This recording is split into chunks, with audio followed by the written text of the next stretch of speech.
Luke chapter 6. NgokukaLuka isahluko sesithupha.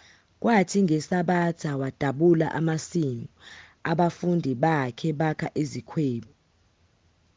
Badla bezihlikihla ngezandla. Kepha abathile babaFarisi bathi, "Nenzelani lokho okungavunyelwe ngeSabatha na?"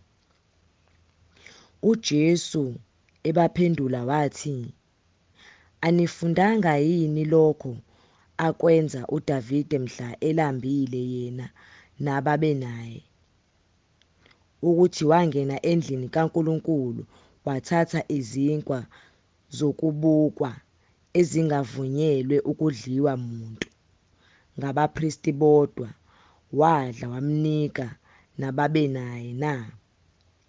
Wathi kubo, iNdodana yomuntu iyinkosi neyeSabatha." Kwathi-ke ngelinye iSabatha wangena esinagogeni wamfundisa.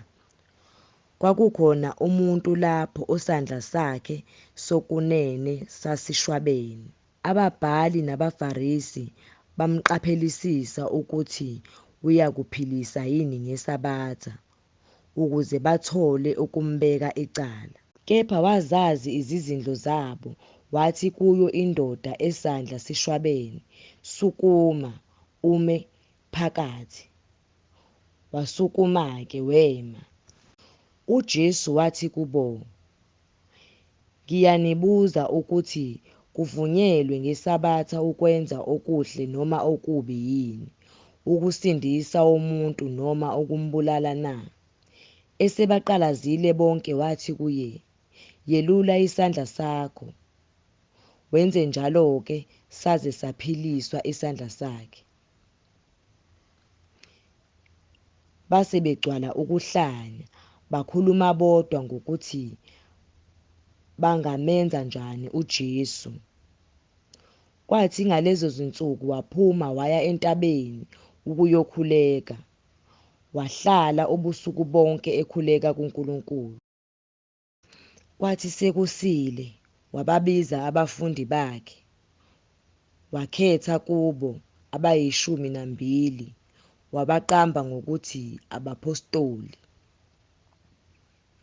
USimoni owamqamba ngokuthi uPetru, no-Andreya umfowabo, noJakobe, noJohane, noFiliphu, noBhatholomewu, noMathewu, noTomase, noJakobe ka-Alfewu, noSimoni othiwa isishisekeli, noJuda kaJakobe, noJuda Iskariyothi, owaba ngumkhapheli. Khona wehla nabo wema endaweni eyithafa kanye nesixuku esikhulu sabafundi bakhe noquqaba lwabantu abavela kulo lonke laseJudiya naseJerusalema nangaselwandle lwaseThaya neSidoni, ababezile ukumuzwa nokuphulukiswa ezifeni zabo, nababekhathazwa ngawomoya abangcolile baphulukiswa. Isixuku sonke safuna ukumthinta ngokuba kwakuphuma kuye amandla abaphilisa bonke. Wayesephakamisela amehlo akhe ngakubafundi bakhe, wathi, "Nibusisiwe nina bampofu, ngokuba umbuso kaNkulunkulu ungowenu. Nibusisiwe nina balambileyo kalokhu, ngokuba niyakusuthiswa. Nibusisiwe nina enikhalayo kalokhu, ngokuba niyakuhleka. Nibusisiwe nxa abantu benizonda nanxa benicwasa, benithuka, belilahla igama lenu ngokungathi libi ngenxa yeNdodana yomuntu. Thokozani ngalolo suku, nigxume ngokubabhekani, umvuzo wenu mkhulu ezulwini, ngokuba oyise babo benza njalo kubaprofethi. Kepha mayekinina abacebileyo ngokuba niyamukele induduzo yenu. Maye kinina basuthiyo kalokhu ngokuba niyakulamba. Maye kinina bahlekayo kalokhu ngokuba niyakulila nikhale. Maye kinina nxa abantu bonke bekhuluma kahle ngani, ngokuba oyise babo benza njalo kubaprofethi bamanga. Kepha ngithi kini enizwayo, thandani izitha zenu, nenze okuhle kwabanizondayo, nibusise abaniqalekisayo, nibakhulekele abanidumazayo. Okushaya esihlathini mnike nesinye, nokwephuca ingubo ungamnqabeli nebhantshi. Muphe yilowo nalowo ocela kuwe, nokwaphuca okwakho, ungabuyi ukubiza kuye. Njengalokhu nithanda ukuba abantu benze kini, yenzani njalo kubo. Uma nithanda abanithandayo, ninakubongwa kuni na? Ngokuba nezoni zithanda abazithandayo. Ngakho uma nenza okuhle kwabenza okuhle kini, ninakubongwa kuni na? Ngokuba nezoni zenza khona lokho. Uma nitsheleka labo enithemba ukwamukela kubo, ninakubongwa kuni na? Nezoni zitsheleka izoni ukuba zamukele okungako. Kepha thandani izitha zenu, nenze okuhle, nitsheleke, ningadikibali, nomvuzo wenu uyakuba mkhulu. Nibe ngabatwana boPhezukonke, ngokuba umnene yena kwabangabongiyo nababi.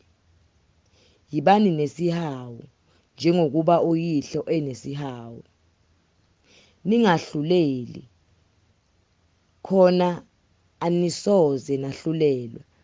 Ningalahli, khona anisoze nalahlwa. Thethelelani, khona niyakuthethelelwa.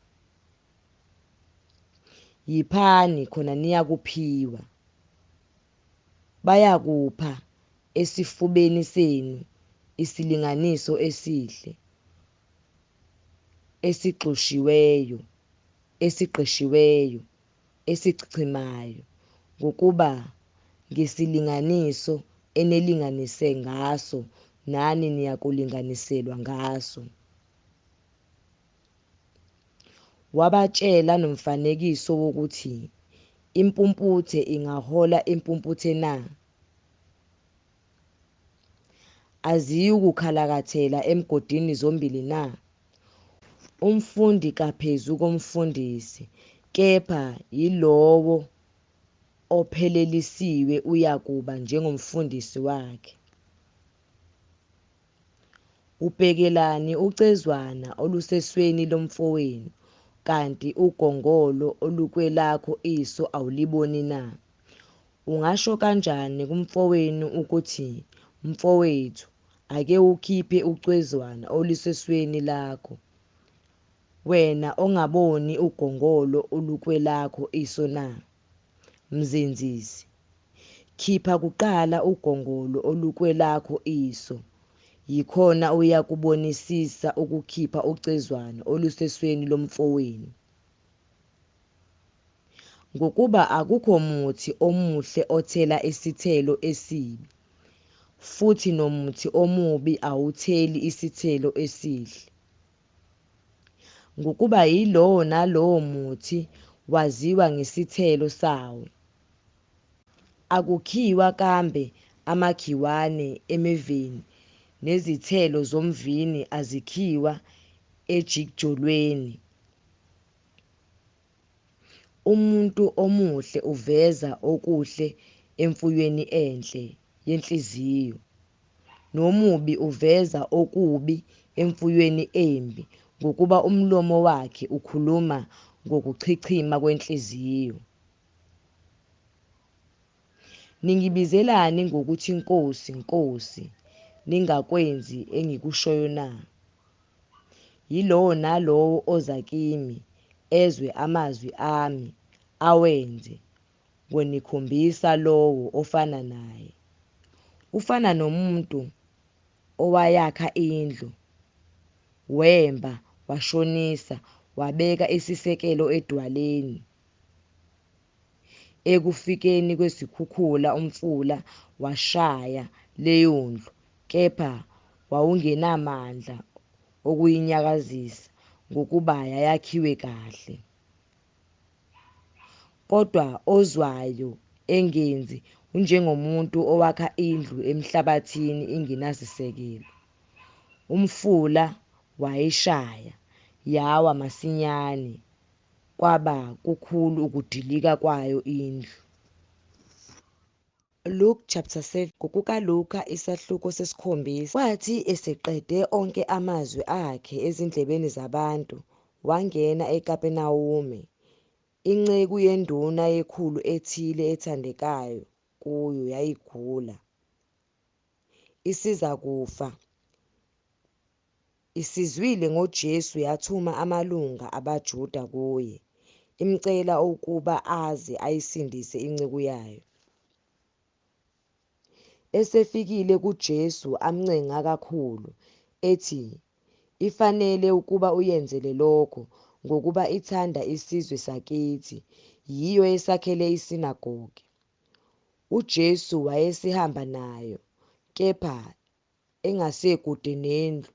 Induna yekhulu yathumela kuye abahlobo, bathi kuye, "Nkosi, ungazihluphi, ngokuba ngifanelwe ukuba ungene phansi kophahla lwami. Ngakho angizibonanga ukuthi ngifanelwe ukuza kuwe, kepha yisho izwi, khona inceku yami iyakusinda. Ngokuba nami ngingumuntu ophansi kwamakhosi, nginamabutho phansi kwami, ngithi kwelinye hamba lihambe, nakwelinye woza lize. Sencwekweni yami yenza lokho ikwenze." UJesu ekuzwa lokho wamangala ngayo, waphenduka, wathi esixukwini esimlandelayo, "Ngithi kini, angizange ngifumane ukukholwa okungaka nakwa-Israyeli." Ababethunyiwe sebebuyela ekhaya bafumana inceku isindile. Kwathi ngangomuso waya emzini othilwe iNayini, wahamba naye, abafundi bakhe nesixuku esikhulu. Esesondela esangweni lomuzi, bheka, kwaphunyiswa ofile, indodana eyodwa kanina, yena engumfelokazi, nabantu abaningi bomuzi babenaye. Yathi inkosi isimbona, yamhawukela, yathi kuye, "Ungakhali." Yasondela, yathinta uhlaka abaluthweleyo besebema, yayisithi, "Nsizwa, ngithi kuwe, vuka." Ofileyo wavuka, waqala ukukhuluma, yamnika unina. Bafikelwa ngokwesaba bonke, bamdumisa uNkulunkulu, bathi, "Kuvele umprofethi omkhulu phakathi kwethu, nokuthi uNkulunkulu uhambele abantu bakhe." Kwaphumela lelizwi ngaye kulo lonke iJudiya nakulo lonke langakhona. Abafundi bakaJohane bambikela ngazo zonke lezo zinto. UJohane wayesebiza ababili abafundi bakhe, wabathumela enkosini, wathi, "Wena unguye ozayo, noma sobheka omunye na?" Amadodana esefike kuyo athi, "UJohane uMbhaphatisi usithumele kuwe ethi, wena unguye ozayo, noma sobheka omunye na?" Ngalowo mzuzu yayiphulukisa abaningi ezifweni nasebuhlungwini nakomoya ababi nezimpumputhe eziningi yazipha ukubona. Yaphendula yathi kuwo, "Hambani nimlandise uJohane lokho enikubonile nenikuzwile ukuthi izimpumputhe ziyabona, izinyonga ziyahamba, abanochoko bayahlanjululwa, izithulu ziyezwa, abafileyo bayavuswa, abampofu bayashunyayezwa ivangeli. Ubusisiwe engayikukhubeka ngami." Sezimukile izithunywa zikaJohane, yaqala ukukhulunywa ezigxokwini ngoJohane, ithi, "Naphuma naya ehlane ukuyobonani na? Umhlanga ontengantengiswa ngumoya na? Kanti naphuma ukuyobonani na? Umuntu owembethe izingubo ezinothonotho na? Bhekani, abembethe okukhazimulayo betamasa besezindlini zamakhosi. Kodwa naphuma ukuyobonani na? Umprofethi na? Yebo, ngithi kini odlula umprofethi. Nguye okulotshwe ngaye ukuthi, Bheka, ngiyathuma isithunywa sami phambi kobuso bakho, esiyakulungisa indlela yakho phambi kwakho. Ngithi kini, kwabazelwe ngabesifazane akakho omkhulu kunoJohane, kepha omncane embusweni kaNkulunkulu mkhulu kunaye. Abantu bonke, yebo, nabathelisi sebezwile bamvuma uNkulunkulu, babhabhadiswa ngombhaphaziso kaJohane. Kepha abaFarisi nezazimthetho balenza ize icebo likaNkulunkulu maqondana nabo bengabhaphathizwanga nguye. Pho-ke abantu balesi sizukulwane ngiyakubafanisa nani na? Bafana nani na? Bafana nabantwana abahlezi esigcawini bememeza bethi,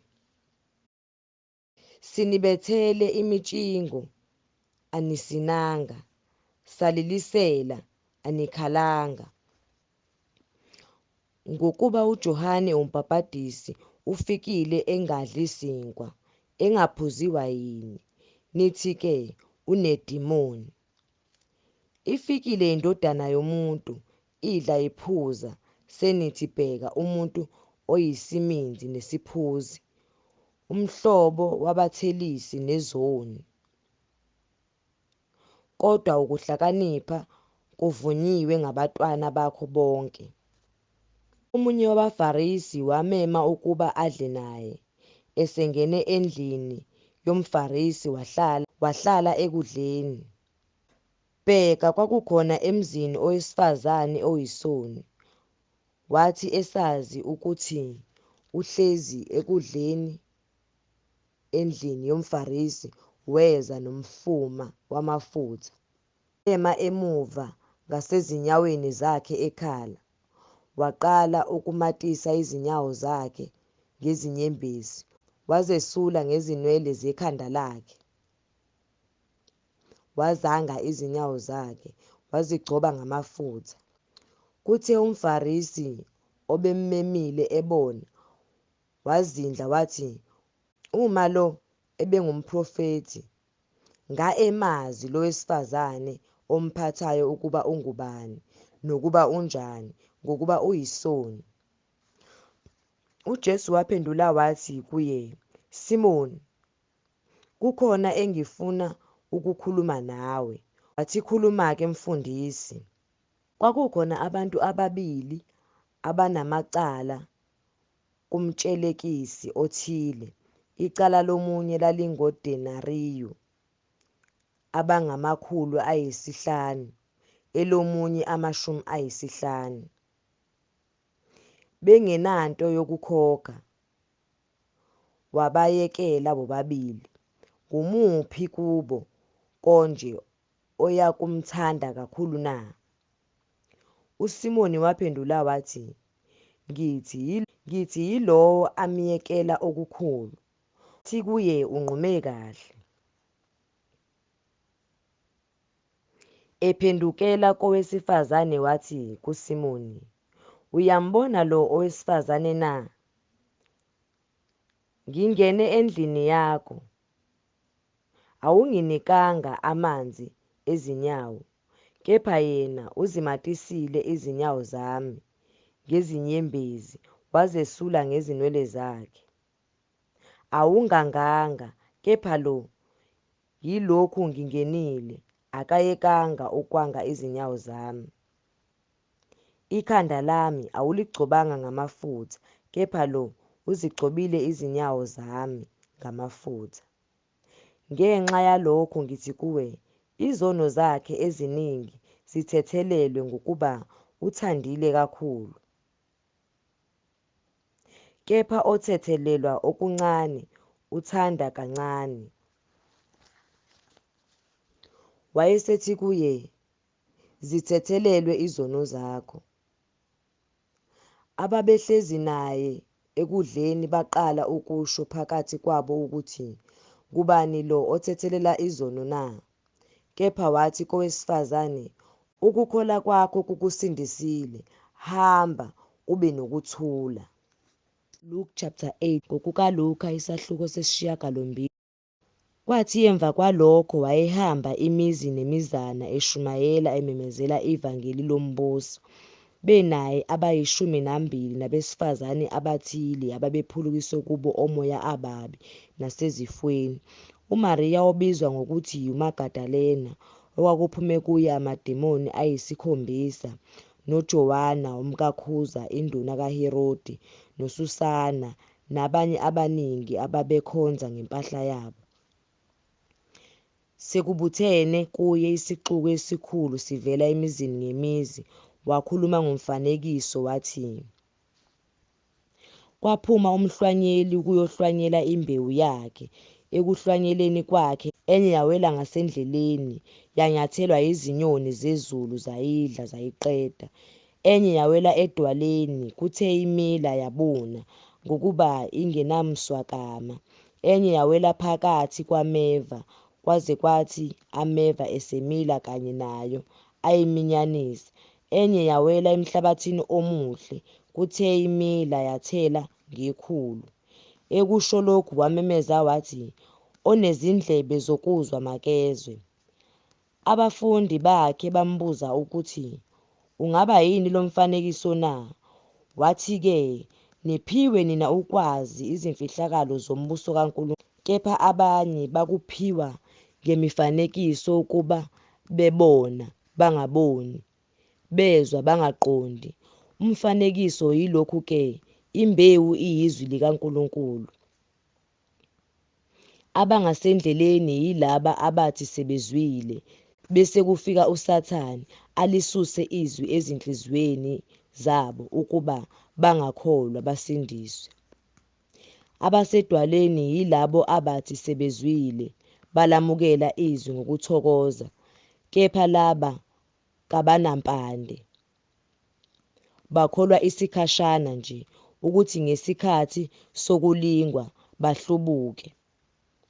Okuwele phakathi kwameva yilabo abathi sebezwile, bahambe, baminyaniswe ngeminako nengcebo nezinjabulo zokuphila, bangatheli izithelo ezivuthiwe.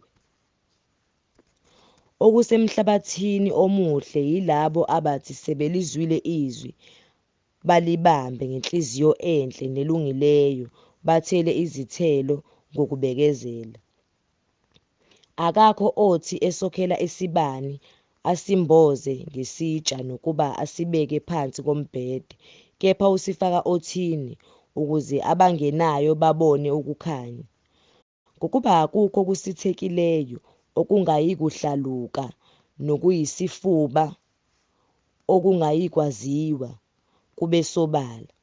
Ngakho-ke anobheka ukuba nizwa kanjani, ngokuba yilo nalowo onakho uyakuphiwa, kepha lowo ongenakho uyakwamukela nalokho athi unakho. Kwase kufika kuye unina nabafowabo, kepha behluleka ukufinyelela kuye ngenxa yesixuku. wabikelwa ukuthi unyoko nabafowenu bemi ngaphandle befuna ukukubona. Kepha waphendula wathi kubo, "Umame nabafowethu yilabo abalizwa izwi likaNkulunkulu balenze."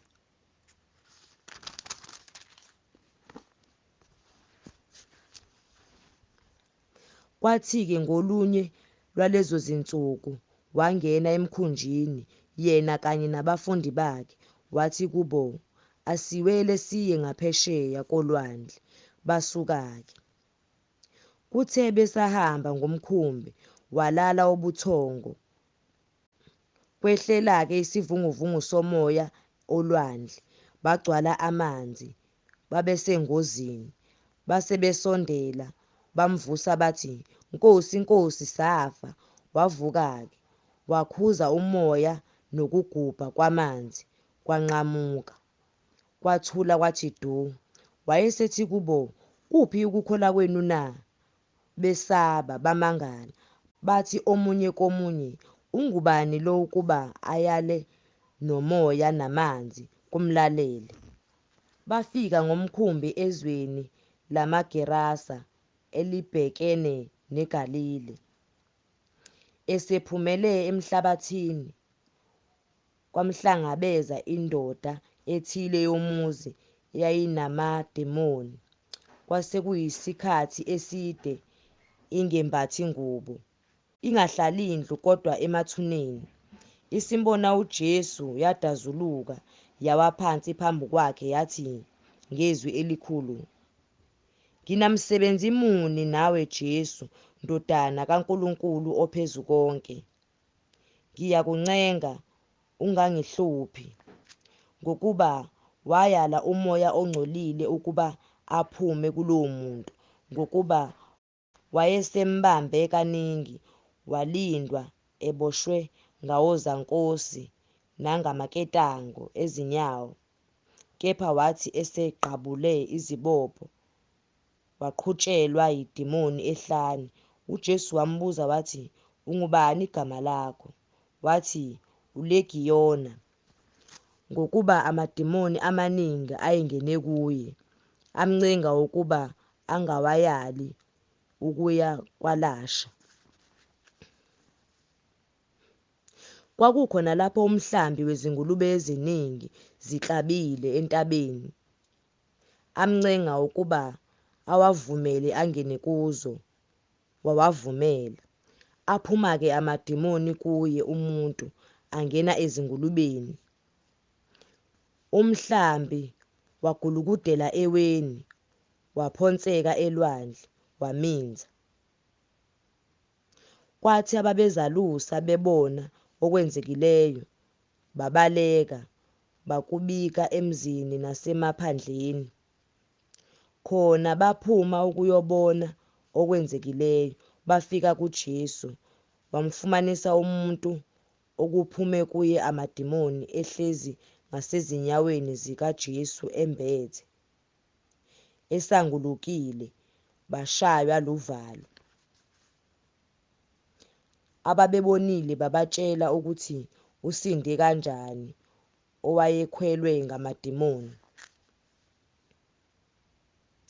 Abantu bonke bakulelozwe lamaGerasa bamcela ukuba amuke kubo, ngokuba babephethwe ngokusaba okukhulu.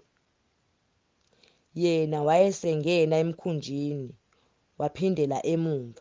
Kepha indoda okuphume kuyo amadimoni yamnxusa ukuba ibe naye, kodwa wayimukisa ethi, "Buyela ekhaya ulande ukuthi kungakanani uNkulunkulu akwenzele khona." Wamuka elanda emzini wonke ngokuthi kungakanani akwenzelwe nguJesu. Kepha ekubuyeni kwakhe uJesu isixuku samthakazela, ngokuba bonke babembhekile. Bheka, kwafika indoda nguJayiru igama layo, ingumphathi wesinagoge, yaziphonsa phansi ngasezinyaweni zikaJesu, yamncenga ukuba angene endlini yayo, ngokuba yayiyindodakazi eyodwa kungathi ineminyaka eyi12 yona isifa. Kepha esahamba izixuku zaminyanisa. Owesifazane owayenomopho iminyaka eyi12 esekhokhele izinyanga konke ebephila ngakho enganakuphulukiswa muntu, weza ngasemuva wathinta umphetho wengubo yakhe. Kwanqamuka masinyane ukugobha kwegazi lakhe. UJesu wathi, "Ubani ongithintileyo na?" Bephika bonke bathi uPetru nababenaye, "Nkosi, izixuku zikuminyanisile zikucindezele." Kepha uJesu wathi, "Ukhona ongithintileyo, ngokuba ngizwile kuphuma amandla kimi." Owesifazane ebona ukuthi akanakuzifihla, weza ethuthumela eziphonsa phansi phambi kwakhe. Walanda phambi kwabantu bonke isisusa sokuba amthinte nokuthi usinde khona lapho. Wayesethi kuye, "Ndodakazi, ukukholwa kwakho kukusindisile. Hamba ube nokuthula." Esakhuluma kwafika othile evela kwamphathi wesinagoge wathi kuye, "Indodakazi yakho isifile. Ungabe usamkhathaza umfundisi." Kepha uJesu ekuzwa lokho wamphendula wathi, "Ungesabi, kholwa kuphela, izakusinda."